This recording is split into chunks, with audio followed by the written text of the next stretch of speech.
বাংলাদেশের ফুটবলে অরিজিন ফুটবলারদের পেছনে দৌড়ঝাঁপ চলছে বহুদিন ধরেই। সেই স্বপ্নের জালে নাম উঠেছিল নেদারল্যান্ডস প্রবাসী তরুণ মিডফিল্ডার নিলয় ভ্যান ডার প্লয়েগের নাম। মায়ের সূত্র ধরে বাংলাদেশের রক্ত বইছে তার শিরায়, কিন্তু নাগরিকত্বের ফাঁদে পড়ে লাল সবুজের জার্সিটা এখনই ধরা দিচ্ছে না।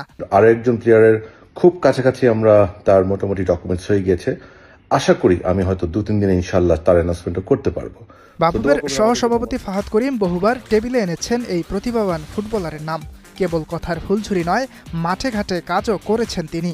পাশ থেকে হাত বাড়িয়েছে fan group save Bangladesh football. গত বছরের নভেম্বর থেকেই তারা নিলয়কে বাংলার মাটিতে টেনে আনতে উঠে পড়ে লেগেছিল, আর তখন হাওয়া ছিল একেবারে অনুকূলে। নিলয় নিজেও সবুজ সংকেত দিয়েছিলেন, পরিবারও রাজি ছিল। কিন্তু ভাগ্যের একই পরিহাস, শেষ মুহূর্তে এসে সব হিসাব উল্টে পাল্টে গেল। দ্বৈত নাগরিকত্বের নিয়মের গেরোয় আটকে গেল সবকিছু। বাংলাদেশের পাসপোর্ট নিলে হাতছাড়া হবে ডাচ নাগরিকত্ব। এই এক সিদ্ধান্তে সর্বস্ব হারানোর ভয়ে এখন দোটানায় নিলয়।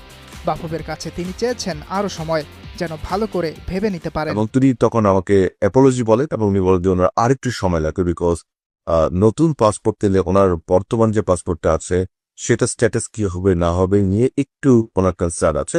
তা আমি রেসপেক্ট করে তো বলছি কোনো অসুবিধা নেই, আমাদের তরফ থেকে আমরা প্রস্তুত, আপনি যখনই মনস্থির করবেন আমরা রেডি। বাবা ডাচ, মা বাংলাদেশি। নিলয় এখন সত্যিকার অর্থেই দুই নৌকায় পা দিয়ে দাঁড়িয়ে আছেন। এফসিএমএন এর অনূর্ধ্ব 21 দলে নিজেকে চেনাচ্ছেন এই সেন্ট্রাল মিডফিল্ডার। অ্যাটাকিং মিডফিল্ডার হিসেবেও দাপিয়ে বেড়াতে পারেন।